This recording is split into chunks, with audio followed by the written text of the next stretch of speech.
Très bien, donc Romain nous a quittés.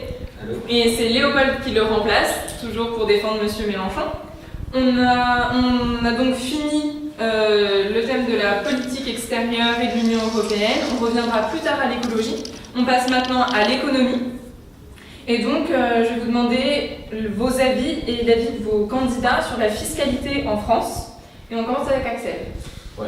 Alors je vais commencer sur la fiscalité des entreprises, qui est à mon avis le plus gros problème en France qui pénètre notre économie. Donc le premier problème, c'est l'impôt sur les sociétés. Aujourd'hui, il est de 33,3% en France, alors qu'il est en moyenne de 25% en Europe.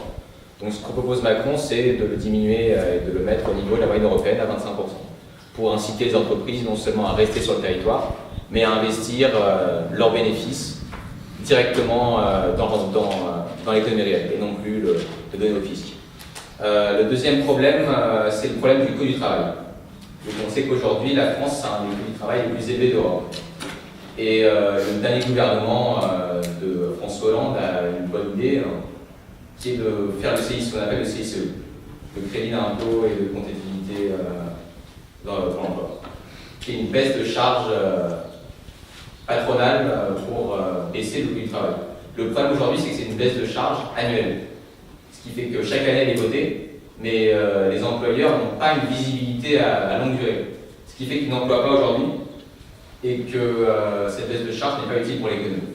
Donc ce que propose Emmanuel Macron, c'est de pérenniser cette baisse de charge et de surtout faire une baisse de charge de 10%, de 10 points sur les cotisations patronales sur les plus bas salaires, sur les salaires du SMIC, pour permettre aux entreprises de pouvoir mieux recruter et surtout d'avoir une meilleure visibilité quant au coût de la masse salariale. Enfin, le dernier problème, c'est le coût des cotisations salariales que payent les employés sur leur salaire. Et Emmanuel Macron propose tout simplement de les supprimer et de faire passer les cotisations sociales pour le chômage ou pour les maladies sur la CSG, qui sera directement mise sur le capital et les 50% des retraités les plus riches. Très bien, Charles. Moi j'ai envie de dire, venez chez l'original, pas la copie, venez chez celui qui va jusqu'au bout dans son programme économique. On a une grande imposture, c'est Emmanuel Macron qui prétend vouloir redonner de la liberté aux entreprises, qui prétend vouloir baisser la fiscalité, oui, et je vais aller jusqu'au bout, et qui prétend par exemple vouloir supprimer l'ISF, sauf que surprise en fait on va garder l'ISF sur les biens immobiliers. Donc en fait ce qui ne revient strictement, à rien en fait. Hein. Je vais aller jusqu'au bout, et donc voilà. Donc aujourd'hui l'ISF il concerne principalement les biens immobiliers. Il faut le supprimer. Je vais aller jusqu'au bout. Il faut supprimer l'ISF qui pèse sur l'investissement aujourd'hui en France. On est un des seuls pays d'Europe où un tel impôt existe. Il faut redonner envie aux gens qui ont de l'argent d'investir dans l'économie. Donc supprimer l'ISF. Il faut également créer il faut créer aujourd'hui également une TVA compétitivité. Ça consiste à augmenter de 2% le taux normal de TVA pour redonner pour faire baisser les charges salariales et patronales qui baissent sur les entreprises et les aider à embaucher. Il faut également planifier, il faut également que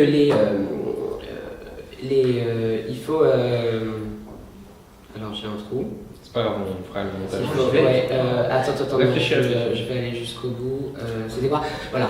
Il veut également mettre fin aux 35 heures qui pèsent sur notre entreprise. Il faut une liberté de négociation du temps de travail dans les entreprises. Et enfin, il faut une retraite à 65 ans parce qu'aujourd'hui, on n'est plus en capacité de payer les retraites. Et puis enfin, pour terminer, j'ai envie de dire que le seul projet sérieux qui est cadré financièrement, c'est celui de François Fillon. Il propose ainsi une baisse de 100 milliards de la dépense publique et donc autant d'économies. C'est le seul programme qui est financé. Celui de Benoît Hamon ne l'est absolument pas. Et celui d'Emmanuel Macron, on nous dit que les économies seront faites en responsabilisant les ministres sur leur objectif de réduction des dépenses. Donc ça fait un peu court. Alors c'est dans le programme, si tu veux je peux te le passer. Et donc, le seul programme qui est cadré et qui est sérieux, c'est celui de François Fillon. Et d'ailleurs, c'est pas pour rien. Il n'y a pas de chapitre sur le financement du projet. Mais je l'ai lu, mais bon, sur 100 pages, il n'y a rien. Et donc voilà, le seul projet qui est sérieux, qui va enfin redonner de la liberté aux entreprises, c'est le projet de François Fillon. Bon. Alors, j'aimerais juste répondre à une des attaques assez originales sur l'ISF. Effectivement, Macron supprime l'ISF, il va mettre en place un impôt sur les biens immobiliers. Qu'est-ce que ça signifie? Ça signifie que les valeurs financières ne seront plus taxées comme avant. Or, qu'est-ce qui crée de la valeur en France? C'est les valeurs financières. C'est pas les valeurs immobilières. C'est l'activité qui crée. 80% de l'ISF concerne les biens immobiliers, alors non, ça n'a pas changé grand-chose. Non, pardon. Et si crée la valeur, donc c'est les valeurs financières, les valeurs immobilières ne créent pas de valeurs financières, enfin ne créent pas d'activité. Donc il n'y a aucune raison à ce qu'on ne les sache pas.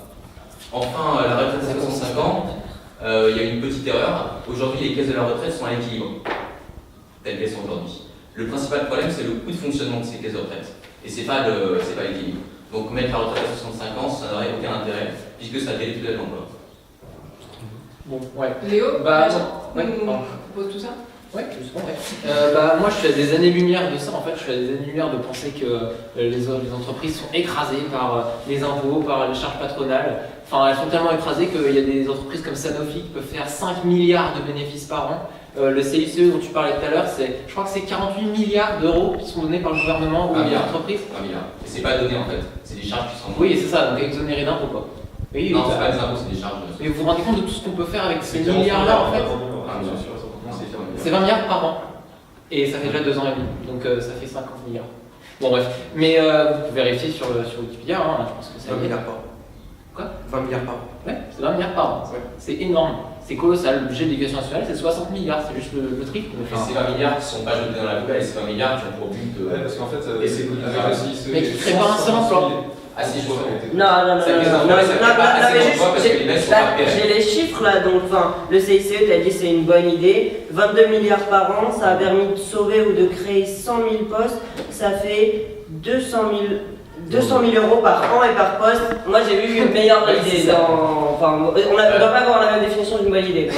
Justement, la bonne idée c'est de baisser les charges. La meilleure idée c'est de rendre ces charges, de baisser les charges pérennes. Parce que les entreprises, si elles savent qu'une année elles vont payer moins de charges, et que l'année prochaine ça va revenir pareil, il n'y a aucune raison qu'elles emploient massivement. Non mais en fait je pense que c'est juste si simple que ça. Cet argent là, ces 48 milliards, il devrait être investi dans autre chose en fait. Bah ouais. Dans la recherche, si ça avait été investi dans les hôpitaux, dans l'éducation, dans les associations, ça aurait créé 600 000 à 1 million d'emplois, soit 3 à 5 fois plus, mais bon. Comment est-ce qu'on crée 20 millions d'emplois? Comment est-ce qu'on crée 1 million d'emplois dans les hôpitaux? C'est les chiffres, Voilà. C'est les chiffres. Ah oui, c'est les chiffres. Tu nies les chiffres du CICE? Non mais aujourd'hui on voit, c'est l'entreprise qui crée l'emploi aujourd'hui en France. Oui, c'est ça. Il y a un moment où il faut arrêter de penser que c'est une opposition entre patron et salarié. Aujourd'hui c'est l'entreprise qui crée des emplois en France et donc il faut baisser gravement et durablement les charges salariales et patronales qui pèsent sur eux, mais aller jusqu'au bout, pas s'arrêter en chemin. Et regardez un peu autour de vous, regardez en Allemagne, regardez dans des pays de la zone euro, pourquoi des pays ont des taux de plein emploi quand nous on est encore à la traîne? Parce qu'on a des taux de fiscalité sur l'entreprise qui est un des plus élevés en France. Voilà, c'est simple, il n'y a pas besoin. Vous avez peut-être quelque chose à dire à propos de cette question? Juste citer à chaque fois l'Allemagne pour le PIB, le taux d'emploi, regardez aussi le taux de pauvreté en Allemagne, voilà, donc voilà, c'est mignon de minutes. À quel prix le plein emploi? Enfin, c'est une question, hein, s'il faut plus de travailleurs pour les chiffres, mais plus de pauvres, je suis pas sûr que ce soit très très intéressant. On reviendra peut-être sur la question de l'emploi plus tard. Sur la fiscalité, vous avez quelque chose à dire? On passe. Ouais, non, si juste rapidement, il y a eu le concours de qui supprime le plus de fonctionnaires et et qui supprime le plus de dettes, mais il faut le dire à un moment aux Français comment vous supprimez la dette, comment vous faites les coques, moi je supprime 100 milliards, moi je supprime 200 milliards, bref. Et donc, sur la fiscalité, je veux dire, on le fait depuis, je veux dire, quel est le dernier gouvernement en France qui a mené une politique pour étrangler les patrons? Enfin, je veux dire, à un moment, il faut le dire, on a cette politique de l'offre depuis des lustres, on vit encore dans les 30 glorieuses, des cadeaux aux patrons, ce sont les seuls, voilà, vraiment. Par contre, à cause du Parti Socialiste. Et, bah oui, mais je suis pas un socialiste du parti convaincu, hein, j'aime Benoît Hamon, enfin, voilà, c'est différent. Enfin, et donc, moi je pense qu'il s'agirait aussi de taxer les capitaux ça vole, et on ne taxe jamais, il s'agirait de taxer les GAFA, il y a toute une économie parallèle qui nous échappe totalement. L'ISF, la nouvelle version de l'ISF voulue par Monsieur Macron, c'est François Langlais qui en a fait la démonstration, pourtant François Langlais n'est pas le plus grand gauchiste de l'histoire. À patrimoine égal, une fortune qui a beaucoup plus de capital gagne énormément avec l'ISF de Monsieur Macron, alors que franchement, est-ce que la finance aujourd'hui c'est réinvesti dans l'économie réelle? Est-ce que je peux finir? Parce que toi t'aimes bien finir, donc voilà, moi aussi. Et donc voilà, taxer, et ça par ailleurs ça passe par l'Europe, taxer les GAFA, le net, la bourse, les capitaux, et voilà, et arrêter de faire, je veux dire, Bernard Arnault et Liliane Bettencourt ne sont pas écrasés aujourd'hui, merci pour eux. Juste une petite réaction. Deux mots. L'ISF aujourd'hui, il fait perdre 30 millions au budget d'État à cause de l'exil fiscal. C'était un article du Monde que je pourrais te passer. 30 millions qui manquent au budget. Donc il faut abandonner une mesure qui est objectivement. L'ISF, c'est pas pour Bernard Arnault et Liliane Bettencourt. Il n'y a pas que qui sont visés par l'ISF. On va passer à l'avis de Paul. Alors, nous, ce qu'on va faire, c'est faire un grand plan de relance de 200 milliards à répartir dans tout l'État. Tu parlais du CICE, donc oui, tout ce qu'on avait dit sur le CICE a déjà été dit. Bon, le fait est que tu parlais des taxes sur les entreprises. Pour le coup, nous aussi, on va la faire baisser de 7%, donc la faire passer de 33, comme tu as dit, à 26. Super. Mais c'est pas tout, parce qu'en fait, on ne fait pas ça pour faire plaisir aux entreprises, on fait ça pour faire plaisir aux petites entreprises, aux PME. Parce qu'aujourd'hui, ceux qui souffrent le plus de ça, c'est les PME, c'est pas les grands groupes. Donc en fait, les grands groupes aujourd'hui, ils ne payent pas d'impôts, ils en payent très peu, beaucoup moins, parce qu'ils sont logés dans des paradis fiscaux. Donc on veut lutter contre ça et parallèlement faire en sorte que tout le monde paye moins d'impôts, paye moins de taxes, mais qu'ils les payent. Donc voilà, c'est ce que je voulais dire. J'ai une question pour toi. Ouais. Parce que justement, tu me disais que le programme de Mélenchon il était financé. Les 200 milliards, ils viennent d'où? De la BCE. De la BCE. Bon. Est-ce que c'est la BCE qui lui passe de l'argent directement. Mélenchon, il faut préciser que Mélenchon n'est pas euromiste, Mélenchon est pour l'idée de l'Europe. D'accord. Et dans le cas où Mélenchon sort de l'Europe, comment est-ce que c'est financé son programme? Si elle B. Non, le but c'est de. Oui, mais je ne sais pas comme ça. Renégocier des traités qui pourront pas être. Les traités sont pas renégociés. En attendant, on peut quand même emprunter à la BCE. Non, c'est impossible. Et là, le candidat des jeunes va faire de la dette qui va payer les jeunes. Voilà. On voit le vrai candidat. Pseudo-candidat des jeunes. Un État ne peut pas emprunter de l'argent. Un État ne peut pas, mais si on donne une licence bancaire française, ça peut se faire. Non mais c'est pas sûr. On emprunte encore, ça fait de la dette, c'est pas génial. Et qui va rembourser les intérêts, c'est les jeunes. Oui, enfin bon, à un moment, qui va payer les 2% de TVA, les jeunes aussi, hein, enfin donc ça va. Oui, pareil. Non, le 2% de TVA, c'est un problème. Oui, alors d'abord, ça se verra très peu sur le coût de la consommation, d'autant plus que. Attends, parce que là, justement, l'augmentation de la TVA ne concernera pas les produits de première nécessité et la première tranche de la TVA. Donc le coût ne se verra même pas pour les produits de première nécessité et en général pour la consommation non plus. Et cela va faire quoi? Va faire baisser les charges salariales et patronales sur les entreprises, recréer de l'emploi et donc voilà, relancer la consommation, etc. Après, désolé, mais 200 milliards d'euros qu'on emprunte, ça fait des taux d'intérêt, etc. La dette augmente encore. Qui va payer? Attends, juste une question. Qui va payer la dette? D'accord. On est tous d'accord sur un point, c'est que tout le monde a une vision, tout le monde est d'accord que ce qui crée de la richesse, c'est l'activité. D'accord, tout le monde est l'entreprise. Oui, l'entreprise, l'activité, t'appelles ça comme tu veux, c'est pas mon problème. Moi, je suis pas d'accord avec Ouais, enfin, c'est les salariés, c'est vrai, c'est les salariés. C'est la force de travail, Ouais, ouais. c'est la force de C'est travail. les gens qui suent 12 heures par jour au taf. Ouais. Tout à fait. Wow. Il n'y a pas de concert, rien. Bah, Mais ton cours, en tout cas, elle sert à rien. quand ils sont surpayés, ils n'ont pas besoin d'être surpayés à ce point-là. Le seul débat qu'il y a en fait, c'est comment faire de l'activité. Aujourd'hui, on a deux chemins de pensée, à savoir ceux qui veulent faire de la relance pour créer de l'activité via des investissements.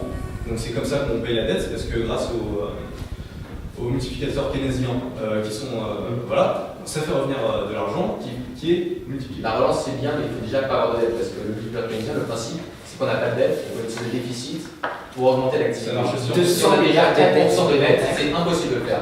Par ailleurs, l'Institut Montaigne Non, mais c'est juste. à chiffrer le programme de M. Mélenchon, et en 2022, on aura plus 120 milliards de dettes à rembourser. Mais c'est génial. Enfin, il faut dire qui est l'Institut Montaigne et quel est son courant de pensée idéologique quand même. Alors, là, c'est pas l'Institut Montaigne, figure-toi, c'est l'Obs, qui ne peut pas être soupçonné de complaisance avec François Fillon, qui a analysé et qui appliquait le programme de Mélenchon si celui-ci arrivait à la tête de la France.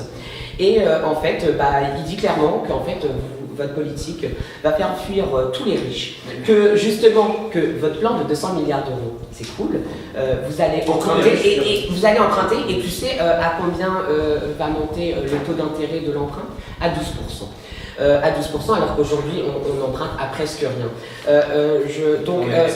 Une fuite des capitaux, le crédit pour les particuliers, les entreprises va monter à 15% ou plus.